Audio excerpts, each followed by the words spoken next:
Piers Morgan sat across from his interviewer wearing that familiar expression which many viewers have come to associate with unfinished business, the kind that suggests there is more beneath the surface than has yet been openly discussed, and when he spoke, the reaction was immediate and explosive, sending a ripple effect through broadcast media, social platforms, and public discourse alike, culminating in an extraordinary wave of complaints to ITV that numbered in the tens of thousands, all triggered by comments in which Morgan openly questioned claims made by Meghan, Duchess of Sussex, comments he insisted were not personal attacks but expressions of disbelief rooted in journalistic skepticism. And yet what transformed a heated media moment into something far more unsettling was his later assertion that Meghan herself had allegedly contacted senior figures within the network directly, not through formal channels or public representatives but privately, in an attempt to exert pressure, an allegation which, if accurate, presents a striking contradiction to the public image of a woman who has repeatedly positioned herself as a defender of free speech and an opponent of intimidation.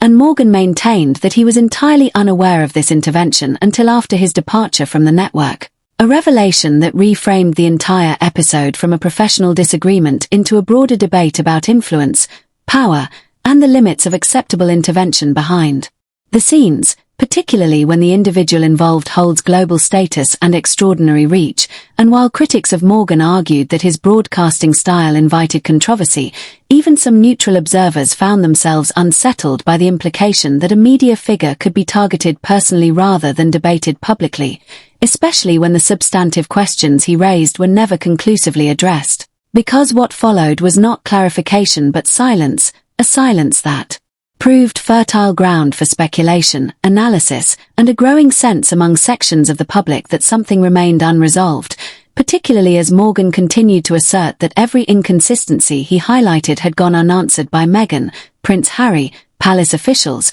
or any authoritative source, a claim that resonated with audiences already wary of carefully curated narratives. And nowhere did this skepticism become more pronounced than in discussions surrounding Meghan's pregnancy with Archie, a subject that might otherwise have remained private had it not unfolded under intense public observation and against the backdrop of royal tradition, where comparisons were inevitable, especially when contrasted with Catherine, Princess of Wales, whose post-birth appearances outside the Lindo wing had become emblematic of transparency and continuity, moments that were not about personal display but about acknowledging public interest in a constitutional monarchy, whereas Meghan's pregnancy appeared to some observers to follow a markedly different trajectory, one characterized by fluctuating visual cues that sparked debate rather than reassurance, as photographs and footage circulated showing variations in the appearance of her baby bump, variations that critics argued seemed unusually pronounced over short periods of time,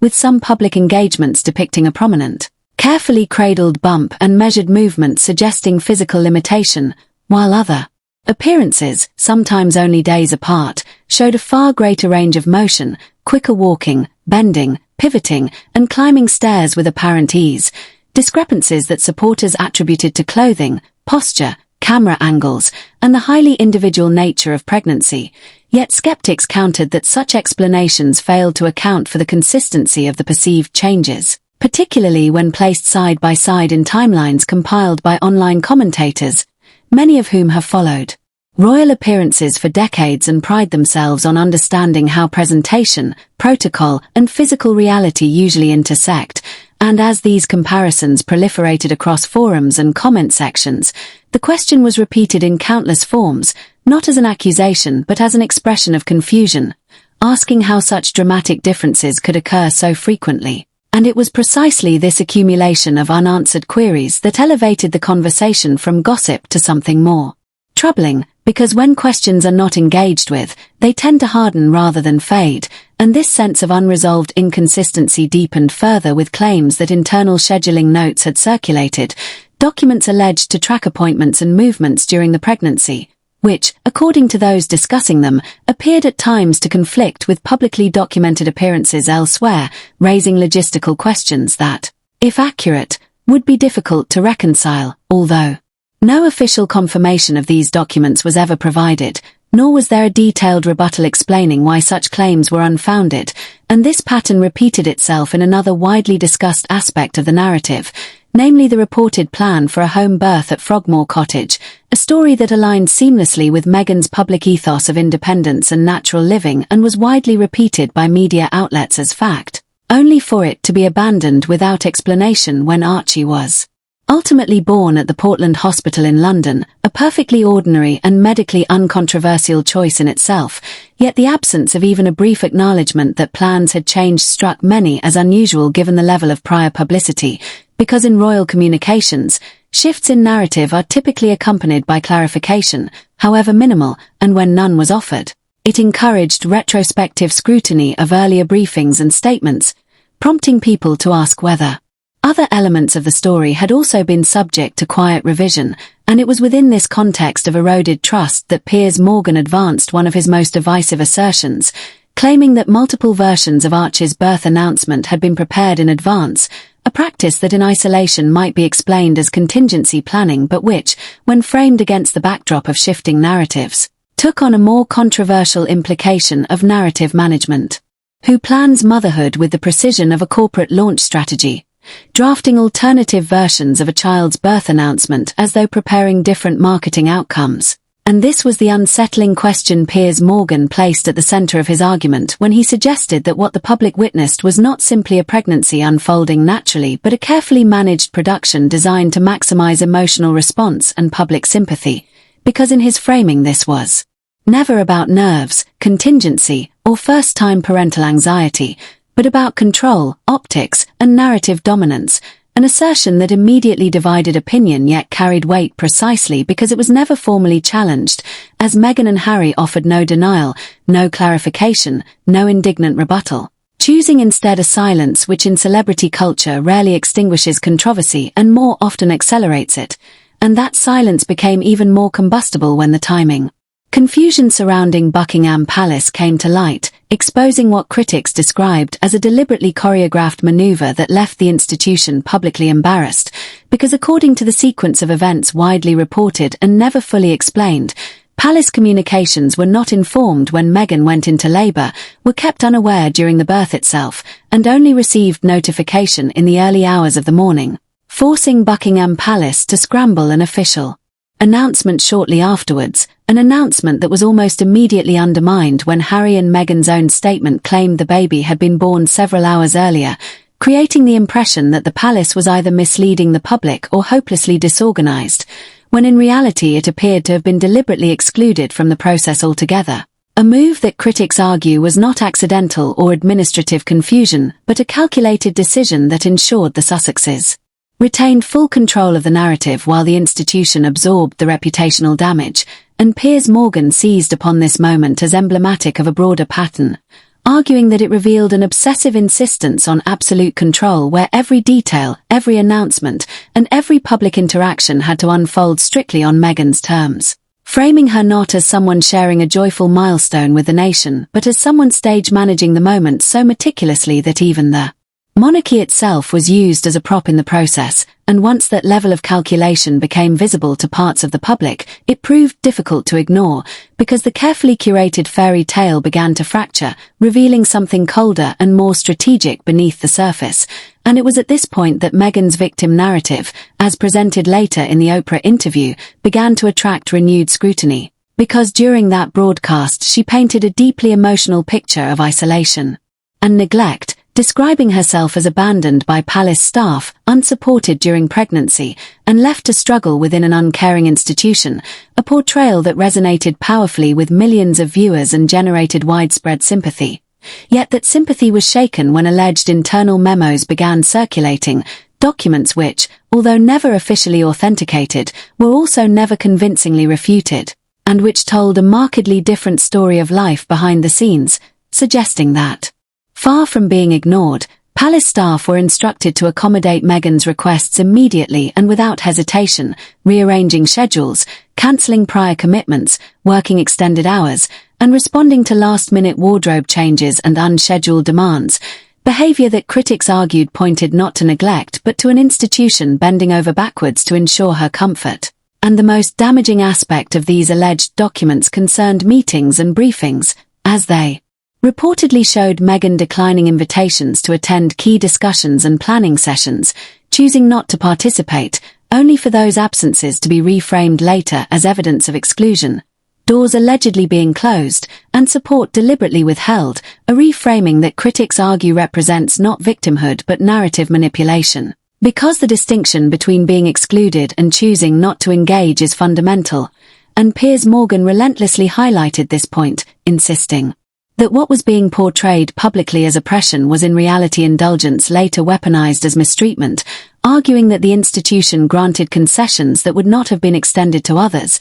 stretched staff resources beyond reasonable limits, and modified protocols specifically to accommodate her preferences, only for those efforts to be later repackaged as evidence of cruelty and abandonment. And if the memos accurately reflected reality, they did not depict a woman left to suffer alone but rather staff being driven to exhaustion in an attempt to satisfy demands that were never fully met, a portrayal that significantly altered public perception, because it reframed the narrative from one of neglect to one of excessive accommodation followed by claims of abuse, and once that reframing entered public discourse, it destabilized the foundation of Meghan's broader story, prompting an uncomfortable but unavoidable question. If the account of staff mistreatment was misleading, what other elements of the narrative might also be unreliable? And it was here that the controversy took on a particularly unsettling tone, because despite the volume of allegations, inconsistencies, and purported evidence being discussed publicly, Meghan's response was complete silence, no statement, no clarification, no proxy rebuttal through trusted allies, no legal threats, and no institutional explanation, an absence of response that stood in stark contrast to her documented history of actively correcting narratives she found unfavorable, including legal action against media outlets and coordinated briefings from anonymous friends speaking in her defense, and Piers Morgan, true to form, emphasized this silence relentlessly, arguing that it was not neutral, not dignified restraint, but a deliberate tactic that conveyed a specific message when serious claims were being made with supposed documentation attached. And as the silence continued, with no official rebuttal forthcoming and no authoritative voice stepping forward to directly challenge the claims circulating in public, speculation gradually solidified into suspicion, not because Piers Morgan or anyone else conclusively proved wrongdoing, but because the Sussex camp chose not to publicly dismantle the narrative taking shape, and in the theatre of modern celebrity culture, prolonged silence is rarely interpreted as innocence but more often as an invitation for doubt to deepen. A dynamic that became even more perplexing with Prince Harry's conspicuous absence from the debate, particularly given that he has built much of his post-royal identity around confronting misinformation, challenging hostile press coverage, and positioning himself as a fierce protector of his wife and family. And yet when faced with highly specific allegations concerning his wife's pregnancy and the circumstances surrounding the birth of their children, he offered no defense, no corrective statement, not even a broad appeal to privacy, a restraint that many observers found difficult to reconcile with his previously vocal stance, because in the court of public opinion, silence of that nature is seldom read as dignified composure and more often perceived as avoidance, the kind that suggests engagement might provoke questions that are uncomfortable or difficult to answer, and once those doubts took hold, audiences began revisiting past appearances and interviews with renewed skepticism, including the Oprah Winfrey interview, which had once been regarded as untouchable and emotionally definitive, but which Piers Morgan proceeded to dissect with forensic intensity, analyzing pauses, emotional cues, and delivery with a precision that unsettled even those who disagreed with his conclusions, pointing to moments where emotion appeared carefully calibrated, tears that welled without falling, pauses that seemed perfectly timed to maximize impact, and emotional crescendos that rose and fell with striking regularity, leading him to argue, controversially, that the vulnerability on display felt less spontaneous and more practiced, not necessarily false but rehearsed, shaped by an awareness of audience response and emotional leverage. An argument that provoked significant backlash yet gained traction when he compared that interview side by side with Meghan's earlier podcast appearances and media engagements, highlighting similarities in cadence, pacing, word choice, and dramatic timing, suggesting to skeptics that what they were witnessing was not an unfiltered outpouring of pain but a refined performance honed across platforms, and once that pattern was identified, it altered how some viewers interpreted her public storytelling, shifting perception from authenticity to production, illustrating the risk inherent in being too polished in one's vulnerability. Because over time audiences may begin to notice technique rather than truth, and it was from this vantage point that Morgan advanced one of his most contentious arguments, namely that motherhood itself had become a protective narrative shield, a mechanism through which criticism could be deflected by framing scrutiny as cruelty, because by centering her public image around pregnancy, emotional fragility, and the pressures of expectant motherhood, any questioning of inconsistencies risked being cast as an attack on a pregnant woman, a strategy Morgan claimed was culturally effective precisely because society is instinctively inclined to extend grace and protection to mothers-to-be, and while he did not argue that motherhood was fabricated, he contended that it was deployed as a narrative device whenever pressure intensified, effectively shutting down debate by rendering scrutiny morally unacceptable, a pattern that, whether one agrees with the assessment or not, became difficult for some observers to ignore as they noticed how discussions repeatedly pivoted away from factual clarification and towards emotional harm, burying original questions beneath accusations of insensitivity, yet paradoxically weakening the strategy's effectiveness once recognized, because instead of silencing criticism it provoked further inquiry, leading people to ask a question that fundamentally altered the conversation, namely why a story grounded in truth would require such extensive narrative protection. And as these elements accumulated, photographic inconsistencies debated online, alleged documents scrutinized, unexplained shifts in official timelines, and a sustained absence of clear responses, the controversy evolved beyond isolated claims into a broader crisis of trust, prompting many to question not merely specific events but the credibility of the Sussexes' public narrative as a whole, because once audiences feel they have been presented with a story that does not fully cohere, skepticism lingers quietly and persistently, influencing how every subsequent statement is received, and this erosion of trust was amplified when comparisons were drawn with how other senior royals handled similar moments, particularly Catherine, Princess of Wales, whose appearances outside hospital doors shortly after childbirth were widely perceived as transparent and traditional gestures that acknowledged public interest without excessive narrative control, in contrast to what critics described as a shifting, opaque approach adopted by Meghan, where details changed, explanations were sparse, and frustration followed when questions inevitably arose, a contrast that for some underscored how secrecy can breed suspicion and how inconsistency can fuel doubt, especially when inquiry is met not with clarification but with accusations of malice, prompting individuals to draw their own conclusions in the absence of authoritative explanation, conclusions which, fair or not, harden over time and prove resistant to reversal. And what made this episode particularly significant was that it did not erupt in a single dramatic scandal but seeped gradually into public consciousness, accumulating weight through repetition and unresolved ambiguity, until the doubt itself became the story, a doubt that now colors how future interviews, statements, and emotional appeals are received, often with resistance rather than sympathy, illustrating the lasting fallout of prolonged narrative ambiguity. Because while individual allegations may fade, the loss of benefit of the doubt does not easily return, and this, according to supporters of Morgan's approach, was his true objective, not to definitively prove any single claim but to introduce enough unanswered questions that belief itself became conditional, ensuring that a segment of the audience would henceforth listen not to understand but to scrutinize, to identify inconsistencies, and to test credibility, a shift that represents the most enduring consequence of the controversy, namely the transformation of public perception from trust to vigilance, a state in which every future narrative is examined with heightened skepticism and where credibility, once so thoroughly questioned, rarely recovers its former strength.